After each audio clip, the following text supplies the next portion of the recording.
ចំណាយសង្គ្រាមនៅអ៊ុយក្រែនបន្តឆាបឆេះយ៉ាងក្តៅគគុកជាក់ស្ដែងនៅថ្ងៃអាទិត្យទី20មីនានេះក្រសួងការពារជាតិរុស្ស៊ីបានអះអាងថាគេបានប្រើប្រាស់មីស៊ីលអ៊ីប៉ាសូនិកមួយគ្រាប់ថ្មីទៀតដើម្បីកំទេចទីតាំងស្តុកប្រេងរបស់កងទ័ពអ៊ុយក្រែននៅទីក្រុងម៉ារីយ៉ូប៉ូលឯណោះវិញស្ថានភាពមនុស្សធម៌កាន់តែដុនដាបខ្លាំងជាទីបំផុតក្រោយកងទ័ពរុស្ស៊ីឡើងព័ទ្ធអស់ចិត្តជាច្រើនក្រោយកងទ័ពរុស្ស៊ីឡោមព័ទ្ធជិតអស់រយៈពេលជាច្រើនថ្ងៃនឹងបានទម្លាក់គ្រាប់បែកលើទីក្រុងមួយនេះយ៉ាងដំណំជាទីបំផុតលោក Volodymyr Zelensky ប្រធានាធិបតីអ៊ុយក្រែនក៏បានប្រកាសតាមរយៈសារវីដេអូថ្មីមួយទៀតដោយចាត់ទុកថាការឡោមព័ទ្ធរបស់កងទ័ពរុស្ស៊ីនៅទីក្រុង Mariupol គឺជាអំពើដ៏សាហាវយង់ឃ្នងដែលប្រវត្តិសាស្ត្រពិភពលោកនឹងចងចាំរាប់ទសវត្សរ៍ទៅមុខទៀតបន្តិចទៀតយើងនឹងត្រឡប់មកនិយាយលម្អិតពីស្ថានភាពពីស្ថានភាពសង្គ្រាមអ៊ុយក្រែននេះនាពេលបន្តិចទៀតដោយមានកិច្ចអន្តរាគមន៍របស់មុំពិសីនាទីព្រឹត្តិការណ៍អន្តរជាតិប្រចាំថ្ងៃរបស់វិទ្យុបារាំងនៅយប់ថ្ងៃអាទិត្យទី20មីនានេះយើងសូមបន្តតាមដានអំពីស្ថានភាពសង្គ្រាមនៅអ៊ុយក្រែនដែលកាន់តែវឹកវរឆាបឆេះខ្លាំងឡើងមុំពិសីសូមចូលខ្លួនមកលម្អិតព័ត៌មាននេះជម្រាបសួរពិសីបាទជម្រាបសួរកំហុងពិសីនៅថ្ងៃអាទិត្យនេះក្រសួងការពារជាតិរុស្ស៊ីបានអះអាងថាគេបានប្រើប្រាស់មីស៊ីលអ៊ីប៉ាសូនិកមួយគ្រាប់ទៀតហើយបាទកំហុងជាការពិតមែនយោងតាមលិខិតប្រកាសរបស់ក្រសួងការពារជាតិរុស្ស៊ី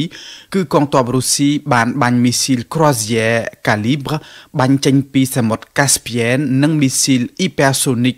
Kinjal មួយគ្រាប់ទៀតបាញ់ចេញពីមូលដ្ឋានទ័ពអាកាសនៅតំបន់គ្រីមេប្រភពដដាលនេះអះអាងថាមីស៊ីលទាំងនេះបានទៅកំទេចទីតាំងស្តុកប្រេងមួយកន្លែងរបស់កងទ័ពអ៊ុយក្រែន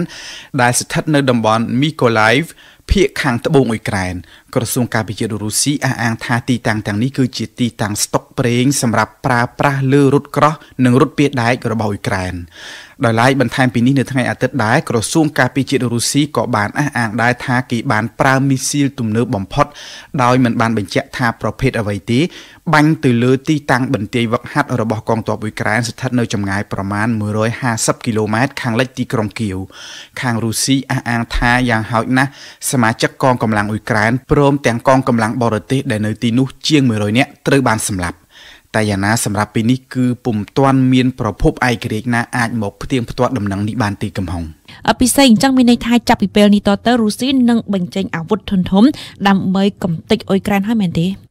បាទកំហុងយោងតាមដំណឹងទាំងនេះគឺមានន័យថាវាជាលើកទី2ហើយដែលរុស្ស៊ីបានប្រើប្រាស់មីស៊ីលអ៊ីប៉ាសូនិកដែលអាចបាញ់ចេញពីទីកន្លែងឆ្ងាយក្នុងល្បឿនយ៉ាងលឿន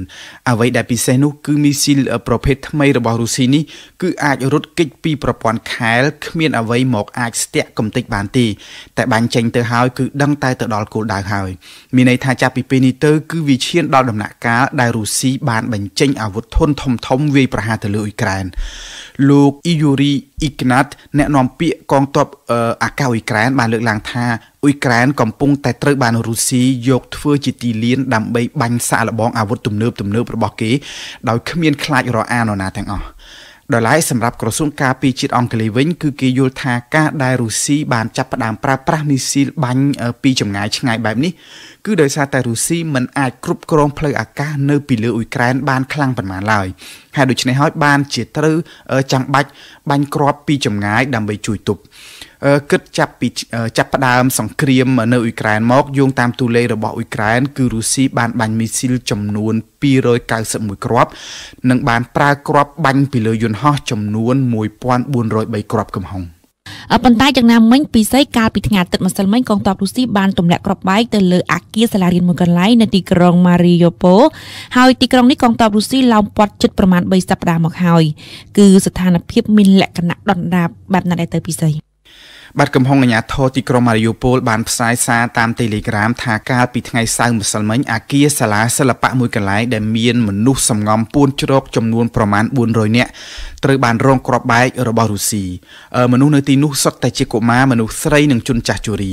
គិតមកត្រឹមពេលនេះគឺមិនទាន់ដឹងថាមានស្លាប់មានរបួសប្រមាណអ្នកទេតែអាជ្ញាធរអ៊ុយក្រែនប្រចាំទីក្រុងនេះអះអាងថាមានមនុស្សច្រើនអ្នកណាស់ដែលស្ថិតនៅក្រោមគំនរអគារបាក់បែកនេះនៅទីក្រុង Mariupol ដែរកុមារកំព្រាចំនួន19នាក់កំពុងជាប់គាំងនៅក្នុងអគារទុកសាកសពមួយកន្លែងទៀតដោយគ្មាននរណាអាចទៅជួយបានទេជាច្រើនថ្ងៃមកហើយ ដោយឡែកលោកប៉ាវឡូគីរីឡេនកូអភិបាលតំបន់ដូណេតបានអះអាងថាយ៉ាងហោចណាស់មានប្រជាជនអ៊ុយក្រែននៅទីក្រុងម៉ារីយ៉ូប៉ូលនេះចំនួនជាង 1000 នាក់ត្រូវបានរុស្ស៊ីកែនចេញទៅទាំងបង្ខំដឹកយកទៅខាងទឹកដីរុស្ស៊ីបាត់ដំណឹងឈឹងសូន្យតែម្ដងរីឯប្រភពតាមបណ្ដាញសង្គមរបស់សមាជិកសភាអ៊ុយក្រែនជាច្រើនអ្នកបានអះអាងថារោងចក្រស្លដែកដ៏ធំជាងគេមួយនៅទូទាំងអឺរ៉ុបស្ថិតនៅជាទីក្រុងម៉ារីយ៉ូប៉ូលនេះត្រូវបានកងទ័ពរុស្ស៊ីបាញ់កំទេចអស់ហើយនេះគឺជាការបាត់បង់ផ្នែកសេដ្ឋកិច្ចមួយដ៏ធំសម្រាប់អ៊ុយក្រែនស្ថានភាពនៅទីក្រុងម៉ារីយ៉ូប៉ូលគឺវេទនាអាណត្តិអធមខ្លាំងសម្បើមណាស់កំហុងសម្រាប់ប្រជាជនដែលកំពុងតែនៅជាប់នៅទីនោះណាមួយដោយសារតែខ្លាចគ្រាប់បែកមីស៊ីលរបស់រុស្ស៊ីធ្លាក់ផ្ទុះឥតដាច់ណាមួយទៀតគឺបញ្ហាស្បៀងអាហារប្រជាជនត្រូវពួនសម្ងំរស់នៅក្នុងបន្ទប់ក្រោមដីក្នុងសីតុណ្ហភាពយ៉ាងត្រជាក់ជាមួយនឹងអារម្មណ៍ភ័យខ្លាចមិនដឹងថាពេលណាគ្រាប់របស់រុស្ស៊ីនឹងធ្លាក់មកចំពីលើនោះទេសាក្សីខ្លះទៀតអះអាងថាសាកសពមនុស្សដេកស្លាប់រាយប៉ាយមិនទាន់ប្រមូលអស់ផងស្រាប់តែគ្រាប់បែករុស្ស៊ីក៏ធ្លាក់ផ្ទុះមកបន្ថែមទៀតគិតមកទល់ពេលនេះនៅទីក្រុងម៉ារីយ៉ូប៉ូលមានស្លាប់មនុស្សចំនួន 2100 នាក់ហើយកំហុងលោកប្រធានាធិបតីអ៊ុយក្រែន Volodymyr Zelensky បានបង្ហោះសារវីដេអូថ្មីមួយទៀតដោយបានហៅការឡោមព័ទ្ធទីក្រុងម៉ារីយ៉ូប៉ូលរបស់កងទ័ពរុស្ស៊ីនេះថាជាអំពើដ៏ព្រៃផ្សៃគ្មានធម៌មេត្តាទេលោកបានលើកឡើងថាប្រវត្តិសាស្ត្រពិភពលោកនឹងចងចាំហេតុការណ៍នេះរាប់សតវត្សទៅមុខព្រោះវាជាអំពើឧក្រិដ្ឋកម្មសង្គ្រាមដែលរុស្ស៊ីបានធ្វើមកលើប្រជាជនអ៊ុយក្រែនតែយ៉ាងណាលោកក៏បានអះអាងដែរថាទោះជាមានការលំបាកយ៉ាងណាក៏ដោយក៏លោកនៅតែមិនបិទផ្លូវចរចាជាមួយរុស្ស៊ីដែរពិសេសជាសំណួរចុងក្រោយតេតិនទៅនឹងការចរចានេះមានពន្លឺសង្ឃឹមអ្វីខ្លះទេចា៎បាទកំហុងគិតមកទល់ពេលនេះការបោះជំហានទៅមុខនៅក្នុងការចរចានេះគឺមានតិចតួចបំផុតកាលពីសប្តាហ៍កន្លងទៅភាគីទាំងសងខាងបានលើកឡើងពីចំណុចសុទិដ្ឋិនិយមខ្លះៗតែក្រោយមកក៏បានចោទគ្នាទៅវិញទៅមកថាបានធ្វើឲ្យការចរចាត្រូវរអាក់រអួលយឺតយ៉ាវទីភ្នាក់ងារព័ត៌មានអង្គការ Fox ទើបតែបានចុះផ្សាយថ្មីនេះដែលបានស្រង់សម្ដីរបស់លោក Sergei Lavrov រដ្ឋមន្ត្រីការបរទេសរុស្ស៊ីដែលបានលើកឡើងថាកម្មវត្ថុដែលរុស្ស៊ីចង់បានគឺចង់ឲ្យអ៊ុយក្រែនចុះហត្ថលេខាជាលាយលក្ខណ៍អក្សរនៅលើកិច្ចព្រមព្រៀងរួមស្ដីពីសន្តិសុខដោយក្នុងនោះត្រូវរាប់បញ្ចូលចំណុចដែលអ៊ុយក្រែនបញ្ជាក់ថាអ៊ុយក្រែននឹងនៅតែជាប្រទេសអព្យាក្រឹតជានិច្ចក៏ប៉ុន្តែមិនប្រកាសថាលក្ខខណ្ឌទាមទារនេះត្រូវភាគីអ៊ុយក្រែនអាចទទួលយកបានឡើយកំហុងទន្ទឹមគ្នានេះលោកប្រធានាធិបតីអ៊ុយក្រែន Volodymyr Zelensky ឯនោះវិញបានព្យាយាមអំពាវនាវខ្លាំងសម្បើមណាស់នៅតាមប្រទេសប្រជាធិបតេយ្យធំៗដើម្បីឲ្យមតិសាធារណៈតាមប្រទេសទាំងនោះចូលរួមគាំទ្រអ៊ុយក្រែនឲ្យបានច្រើនហើយជំរុញរដ្ឋាភិបាលខ្លួនត្រូវតែធ្វើអ្វីម្យ៉ាងដើម្បីដាក់សម្ពាធទៅលើលោកពូទីនលោក Volodymyr Zelensky បានថ្លែងសារសឹងតែជារៀងរាល់ថ្ងៃតាមប្រព័ន្ធ Video Conference ចំពោះមុខក្រុមបាតកោដែលប្រឆាំងសង្គ្រាមនិងចំពោះមុខអង្គសភាបរទេសជាក់ស្ដែងនៅថ្ងៃនេះគឺលោកនឹងថ្លែងសារទៅកាន់សភាជាតិអ៊ីស្រាអែលតែយ៉ាងណាយុទ្ធនាការប្រកុកប្រកាសរកការគ្រប់គ្រងពីបរទេសរបស់លោក Zelensky នេះគឺបានត្រឹមតែការអាណិតអាសូរតែប៉ុណ្ណោះកំហុងដោយឡែកជាលើកទី1នៅថ្ងៃអាទិត្យនេះលោកMikhailo Podolyak ប្រធានក្រុមចរចារបស់អ៊ុយក្រែនបានប្រកាសសារដោយចំហតែម្ដងដោយអំពាវនាវឲ្យចិនត្រូវតែចូលរួមជួយអ៊ុយក្រែនផងដែរលោកបានលើកឡើងថាចិនអាចជាធាតុមួយដ៏សំខាន់នៅក្នុងប្រព័ន្ធសន្តិសុខពិភពលោកប្រសិនបើចិនសម្រេចចិត្តជ្រើសរើសត្រឹមត្រូវជួយក្រុមប្រទេសដែលរីកចម្រើនមានអរិយធម៌ដោយការប្រកាសថ្កោលទោសអំពើសាហាវយង់ឃ្នងរបស់រុស្ស៊ីនាពេលនេះចាអរគុណពិសេសសម្រាប់បទអន្តរាគមន៍នៅរាត្រីនេះលោកស្រីនាងកញ្ញាជាទីមេត្រីងាកមកព័ត៌មានអន្តរជាតិវិញពាក់ព័ន្ធនឹងសង្គ្រាមនៅប្រទេសអ៊ុយក្រែនជាង3សប្តាហ៍ដែលរុស្ស៊ីបានវាយចូលឈ្លានពានប្រទេសអ៊ុយក្រែនហើយការទម្លាក់គ្រាប់បែកនិងការបាញ់គ្រាប់មីស៊ីលរបស់រុស្ស៊ីលើអ៊ុយក្រែនកំពុងបន្តមាននៅរៀងរាល់ថ្ងៃយប់ទន្ទឹមគ្នានេះនឹងជាលើកទី1ក្រសួងការពារជាតិរុស្ស៊ីបានប្រកាសក្នុងថ្ងៃសៅរ៍ទី19មីនាពីការប្រើប្រាស់មីស៊ីលប៉ាឡេស្ទិកអ៊ីប៉ែសូនិកគីនចាល់ដើម្បីកំទេចឃ្លាំងស្តុកអាវុធក្រោមដីរបស់អ៊ុយក្រែននៅប៉ែកខាងលិចតាមក្រសួងការពារជាតិអាមេរិករុស្ស៊ីបានប្រើទ័ពចំនួន 150,000 នាក់នៅលើសមរភូមិអ៊ុយក្រែនចំណែកការបាត់បង់ក៏មានច្រើនសម្រាប់ទ័ពរុស្ស៊ីយោងតាមកាសែត New York Times មានស្លាប់ទាហានរុស្ស៊ីប្រហែលចំនួន 7,000 នាក់ក្នុងសង្គ្រាមរយៈពេល3សប្តាហ៍កន្លងទៅក្រុមឧត្តមសេនីយ៍រុស្ស៊ីចាប់ផ្ដើមខ្វះគ្រាប់ពិសេសខ្វះកម្លាំងទ័ពអ្នកស្រាវជ្រាវលោក Philip Groh បានយល់ឃើញថាបើរុស្ស៊ីចង់ជៀសវាងមិនបន្ថែមកម្លាំងទ័ពទេកម្លាំងទ័ពដែលរុស្ស៊ីមានសពថ្ងៃមិនគ្រប់គ្រាន់ដើម្បីវាយប្រហារ ចូលកាន់កាប់ទីក្រុងធំៗរបស់អ៊ុយក្រែនបានឡើយយើងស្ដាប់អ្នកស្រាវជ្រាវលោក Philip Gros ដែលជាការរៀបចំដោយគូតគុនធីរ៉ា C'est une guerre d'usure. Donc c'est une guerre d'usure en combattant, en équipement et sur le plan psychologique. En ce qui concerne l'équipement, la nature សង្គ្រាមដើម្បីធ្វើឲ្យកម្លាំងសត្រូវចុះខ្សោយដោយប្រើពេលយូរជាសង្គ្រាមបង្រិចពង្រិលទៅលើកងទ័ពទៅលើបរិខាយោធានិងក្នុងផ្នែកចិត្តសាស្ត្រតាក់ទងនឹងបរិខាយោធាធម្មជាតិនៃការការពារខ្លួនរបស់អ៊ុយក្រែនគឺការប្រើយុទ្ធសាស្ត្រទ័ពព្រៃដើម្បីពួនស្ទាក់បាញ់ក្បួនរថយន្តទាហានរុស្ស៊ីឬដោយធ្វើការស្ទាក់ចាប់ខ្សែបណ្ដាញតាក់ទងទោះបីជារុស្ស៊ីបានបាត់បង់បរិខាយោធាច្រើនក៏ដោយក៏មិនបញ្ហាដែរព្រោះរុស្ស៊ីនៅមានស្តុកច្រើនណាស់ទោះជារថក្រោះឬកាំភ្លើងត្បាល់រុស្ស៊ីអាចយកមកបន្ថែមប៉ុន្មានទៀតក៏បានដែរចំណោទខ្លាំងរបស់រុស្ស៊ីមិនស្ថិតលើបរិខាយោធាទេតែស្ថិតលើចំនួនទ័ពគឺការបាត់បង់ជីវិតទាហានដែលប្រធានាធិបតីពូទីនបានដឹងនិងបានឃើញតាំងពី10ថ្ងៃតាំងពី2សប្តាហ៍អញ្ចឹងហើយបានជាពូទីនអំពាវនាវស្វែងរកជំនួយទាហានពីបរទេសដូចជាក្រុមយុទ្ធជនស៊េរីឬអាប់ហ្គាស៊ីពូទីនធ្វើអ្វីៗគ្រប់យ៉ាងដែលគាត់អាចធ្វើបានដើម្បីប្រមូលពួកយុទ្ធជនបរទេសឲ្យបានច្រើនដើម្បីបំពេញកន្លែងបាត់បង់ទាហានរុស្ស៊ីគួបផ្សំនឹងវត្តមានចំនួនទាហានបរទេសដែលអាចចូលទៅច្បាំងនៅអ៊ុយក្រែនជាមួយនឹងកម្លាំងប្រតិបត្តិស្ដួយស្ដើងដែលរុស្ស៊ីមាននិងដើម្បីជៀសវាងពីការកេណ្ឌប្រមូលទ័ពបន្ថែមរុស្ស៊ីគ្មានកម្លាំងគ្រប់គ្រាន់ដើម្បីវាយចូលកាន់កាប់ទីក្រុងធំៗរបស់អ៊ុយក្រែនបានទេវាពិតជារឿងពិបាកក្នុងការស្រមៃ pour éviter d'avoir à mobiliser en réalité. Mais enfin, on est loin des effectifs pour prendre ces grandes villes. En tout cas, ça paraît difficile à imaginer. អធិពលនៃសង្គ្រាមនៅអ៊ុយក្រែនបានរុញច្រានប្រជាជនអ៊ុយក្រែនជាង3លាននាក់ហើយឲ្យរត់ភៀសខ្លួនចេញក្រៅប្រទេសទន្ទឹមគ្នានេះនៅមានប្រជាជនអ៊ុយក្រែនជាច្រើនលាននាក់ទៀតដែលបន្តរស់នៅក្នុងស្រុកជាមួយនឹងលក្ខខណ្ឌដ៏សែនពិបាកក្រៅពីបញ្ហាសុវត្ថិភាពប្រជាជនអ៊ុយក្រែនដែលបន្តរស់នៅក្នុងស្រុកកំពុងជួបបញ្ហាខ្វះស្បៀងអាហារជាខ្លាំងជាពិសេសនៅតាមទីក្រុងធំៗដែលរុស្ស៊ីកំពុងតែឡោមព័ទ្ធចិត្តអង្គការកម្មវិធីស្បៀងអាហារពិភពលោកបានត្អូញត្អែថាការដឹកជញ្ជូនស្បៀងអាហារទៅដល់ប្រជាជនទាំងនោះគឺមានឧបសគ្គលំបាកខ្លាំងណាស់មកពិសេសជនព័ត៌មានលម្អិតលោក Jacob Ken អ្នកសម្របសម្រួលបន្ទាន់នៃកម្មវិធីស្បៀងអាហារពិភពលោកបានលើកឡើងថាមានឧបសគ្គច្រើនសម្បើមណាស់នៅក្នុងការដឹកជញ្ជូនស្បៀងអាហារទៅជួយប្រជាជនអ៊ុយក្រែនដែលកំពុងស្ថិតនៅតាមតំបន់ដែលកងទ័ពរុស្ស៊ីកំពុងឡោមព័ទ្ធជាក់ស្ដែងដូចជានៅទីក្រុង Mariupol ទីក្រុង Kharkiv និងទីក្រុង Sumy ជាដើម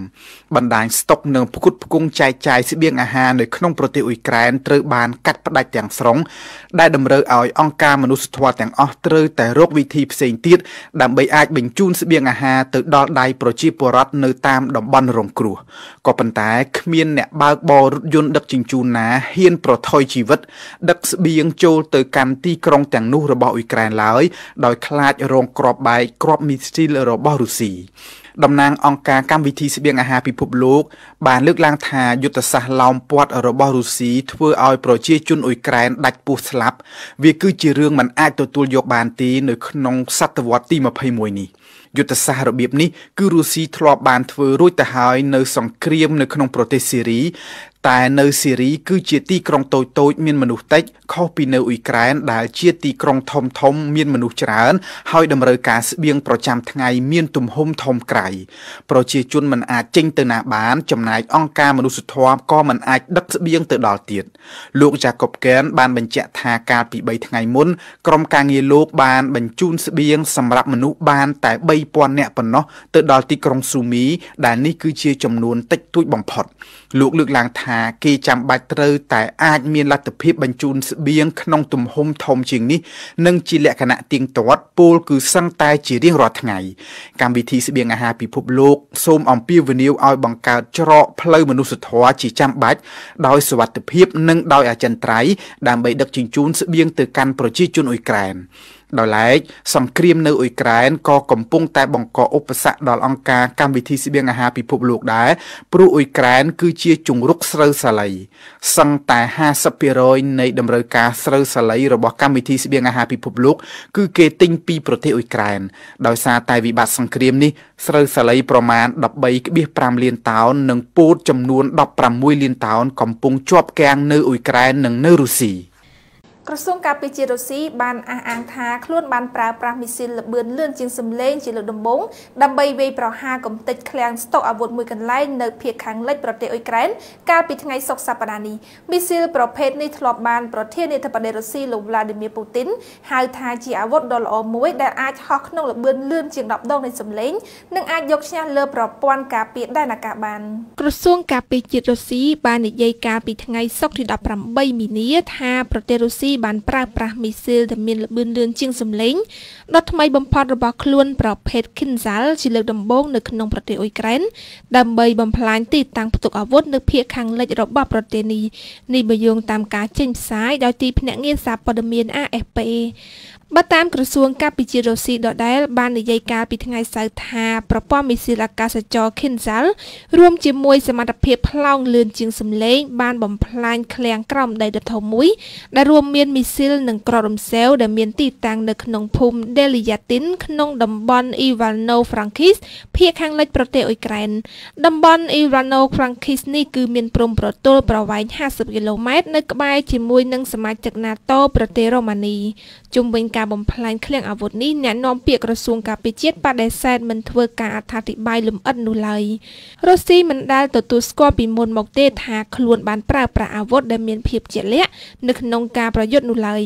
ដោយឡែកទីភ្នាក់ងារសារព័ត៌មានរដ្ឋ RIA Novosti ក៏បាននិយាយថាវាគឺជាការប្រើប្រាស់អាវុធដែលមានល្បឿនលឿនជាងសំឡេង Kinzhal ជាលើកដំបូងក្នុងកំឡុងពេលមានចំនួននៅក្នុងប្រទេសអ៊ុយក្រែនដែលគាំទ្រដោយលោកខាងលិចប្រធានាធិបតីរុស្ស៊ីលោក Vladimir Putin បានហៅមីស៊ីល Kinzhal ថាជាអាវុធដ៏ល្អមួយដែលហោះក្នុងល្បឿនលឿនជាង10ដងនៃសំឡេងនិងអាចយកឈ្នះលើប្រព័ន្ធការពារដែនអាកាសបានប្រធានាធិបតីរុស្ស៊ីលោក Vladimir Putin បានថ្លែងក្នុងសន្ទរកថារបស់លោកកាលពីឆ្នាំ2018ថាមីស៊ីលលឿនជាងសំឡេង Kinzhal គឺជាអាវុធថ្មីមួយក្នុងចំណោមអាវុធថ្មីទាំងអស់ដែលឡែកនៅភាគខាងត្បូងអ៊ុយក្រែនឯណោះវិញត្រូវបានគេរាយការណ៍ថាកងទ័ពចំនួន40នាក់ត្រូវបានសម្លាប់បន្ទាប់ពីមានការវាយប្រហារតាមផ្លូវអាកាសរបស់រុស្ស៊ីទៅលើបន្ទាយទាហានមួយនៅក្នុងទីក្រុង Mykolaiv បើតាមអភិបាលក្រុង Mykolaiv បាននិយាយកាលពីថ្ងៃសុក្រថាភូមិជាច្រើននៅក្នុងតំបន់ត្រូវបានរុស្ស៊ីកាន់កាប់ហើយទីក្រុងនេះត្រូវបានរងការឆាបឆេរយ៉ាងខ្លាំងដោយហៅវាថាជាថ្ងៃដ៏យ៉ាប់យ៉ឺនបំផុតអ៊ុយក្រែនបានទទួលស្គាល់ថាខ្លួនមិនអាចប្រើប្រាស់ឬចូលទៅកាន់កាប់តំបន់អាហ្សឺបានជាបណ្ដោះអាសន្នខណៈកងទ័ពរុស្ស៊ីកំពុងបង្កើនការវាយលុកនៅជុំវិញទីក្រុងកំពង់ផែ Mariupol នៃសមុទ្រមួយនេះប្រការនេះបានធ្វើឲ្យគេរំលឹកដល់ការពីដើមខែមីនាដែលរុស្ស៊ីធ្លាប់បានអះអាងថាពួកគេបានកាត់បិទផ្លូវមិនឲ្យកងទ័ពអ៊ុយក្រែនចូលទៅកាន់សមុទ្រអាហ្សឺបាននោះឡើយបើតាមក្រសួងការពារជាតិអ៊ុយក្រែនបាននិយាយកាលពីថ្ងៃសុក្រថាខ្លួនទទួលស្គាល់ចំពោះការមិនអាចចូលទៅកាន់សមុទ្រអាហ្សឺជាបណ្ដោះអាសន្នខណៈដែលកងកម្លាំងរុស្ស៊ីឈ្លានពានកំពុងរឹតបន្តឹងការក្តាប់ក្តាប់របស់ពួកគេនៅជុំវិញកំពង់ផែសមុទ្រដ៏សំខាន់ឈ្មោះ Mariupol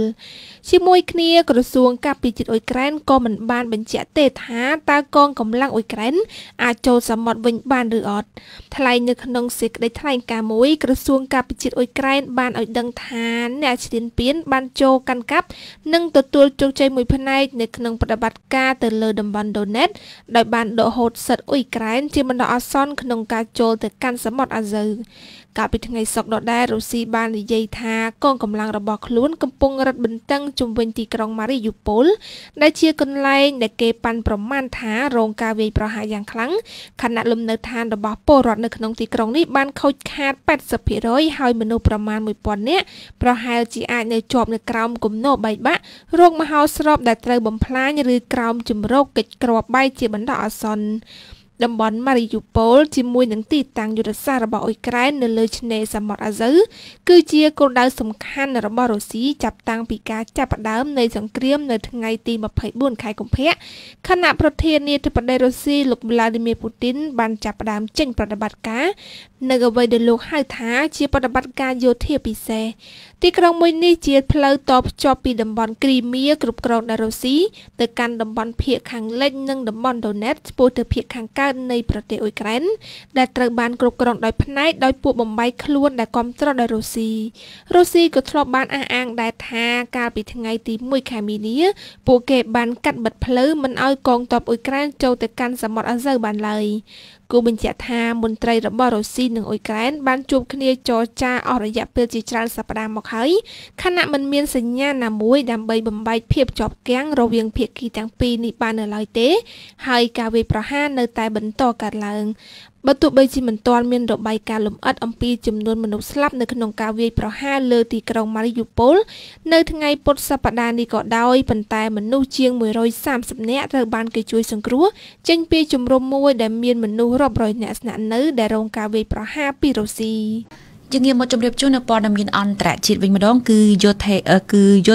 កូរ៉េខាងត្បូងបានចោទទីក្រុងព្យុងយ៉ាងថានៅតែបន្តផ្កើនបាញ់សាឡបងមីស៊ីលជាថ្មីទៀតនៅព្រឹកថ្ងៃអាទិត្យទី20មិនិនានេះរាប់ចាប់តាំងពីដើមឆ្នាំ2022មកកូរ៉េខាងជើងបានបាញ់សាឡបងមីស៊ីល11លើកហើយបន្ទាប់ពីបានបរាជ័យការបាញ់សាឡបងលើកទី10ដែលអ្នកវិភាគថាអាចជាមីស៊ីលបាឡេស្ទិកអន្តរទ្វីបឬមីស៊ីលយៈអោស្ត្រីពេជ្រល្បិតជូនព័ត៌មាននេះយោធាកូរ៉េខាងត្បូងបានគូសបញ្ជាក់ថាទីក្រុងព្យុងយ៉ាងបានធ្វើតេស្តសាកល្បងមីស៊ីលមួយលើកទៀតនៅព្រឹកថ្ងៃអាទិត្យទី20មិនិនាខណៈភាពតានតឹងបន្តកើតមានយ៉ាងក្តៅគគុកនៅក្នុងតំបន់នេះបើតាមយោធាកូរ៉េខាងត្បូងនិងដោយបន្តថាកូរ៉េខាងត្បូងកំពុងត្រៀមខ្លួននិងតាមដានយ៉ាងយកចិត្តទុកដាក់ចំពោះការអភិវឌ្ឍមីស៊ីលរបស់ទីក្រុងព្យុងយ៉ាងដែរតាមប្រភពរបស់ទីភ្នាក់ងារព័ត៌មានកូរ៉េខាងត្បូងយន់ហាប់ដោយមិនបញ្ចេញអត្តសញ្ញាណទីក្រុងព្យុងយ៉ាងបានបាញ់សាកល្បងមីស៊ីលដែលសង្ស័យថាជាប្រភេទមីស៊ីលរយៈចម្ងាយខ្លីចំនួន4គ្រាប់ចេញពីខេត្តព្យុងយ៉ាងនាវេលាម៉ោង 7:20 នាទីព្រឹកនេះការបាញ់សាកល្បងមីស៊ីលនៅថ្ងៃអាទិត្យបានកើតឡើងនៅប៉ុន្មានថ្ងៃប៉ុណ្ណោះបន្ទាប់ពីទីក្រុងព្យុងយ៉ាងបានធ្វើតេស្តសាកល្បងមីស៊ីលលើកទី10របស់ខ្លួនកាលពីថ្ងៃទី16មិនិនាដែលបានសង្ស័យថាបរាជ័យ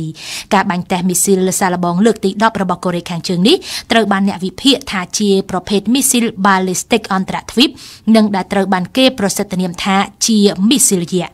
បើតាមការវិភាគរបស់អ្នកស្រាវជ្រាវបង្គោលនៃវិទ្យាស្ថានឯកជនស៊ីចុង